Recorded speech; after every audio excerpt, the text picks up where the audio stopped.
जय श्री राधा माधव। सद्गुरुदेव भगवान की जय हो।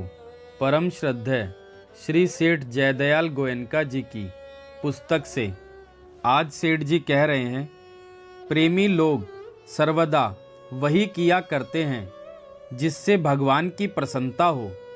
यदि उन्हें कोई भगवान का प्यारा मिलता है तो उसके भजन ध्यान आदि में सहायक होकर वे बदले में प्रभु की प्रसन्नता प्राप्त करते हैं। जब दो प्रेमी मिलते हैं तो एक अपूर्व आनंद की बाढ़ सी आ जाती है। ऐसा प्रेम सम्मेलन को देखकर प्रभु भी उसके हाथ बिक जाते हैं। जो उनकी छोटी से छोटी आज्ञा का पालन करने के लिए अपने सर्वस्व को निछावर करने को तैयार रहते हैं, भगवान उनके ऋणी हो जाते हैं। इस विषय में अतिथि प्रेमी महाराज मयूर ध्वज की कथा प्रसिद्ध ही है।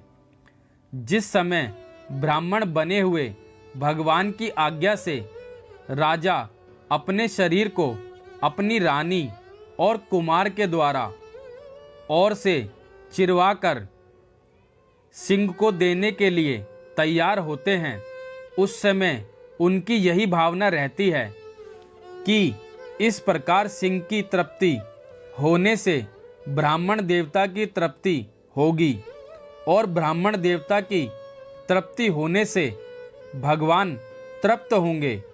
उनकी इतनी उदारता तो छद्म वेशधारी भगवान के लिए थी।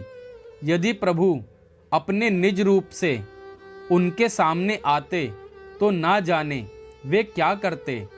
नामदेव जी के सामने से कुत्ता रोटी लेकर भागा तो वे उसके पीछे घी लेकर चले कि भगवान अभी रोटी सूखी है, इसे चुपड़ देने दीजिए। इस प्रकार की भगवान नाम निष्ठा भगवान को बलपूर्वक अपना ऋणी बना लेती है। गोपियों के विचित्र प्रेम की बात सब पर प्रकट ही है। उद्धव जी श्याम सुंदर का संदेश लेकर आते हैं। उन्हें तरह तरह से उपदेश देकर धैर्य बांधने का प्रयत्न करते हैं, परंतु अंत में उनका अद्भुत प्रेमानंद देखकर स्वयं भी उन्हीं के चरण किंकर होने की कामना करने लगते हैं। आहा, आपने प्यारे की याद में कितनी मिठास है। कोई पुरुष प्यारे का पत्र लेकर आता है तो हम उतावले हो जाते हैं। पहले उससे पूछते हैं, क्यों जी, क्या तुमने उनसे मिले थे?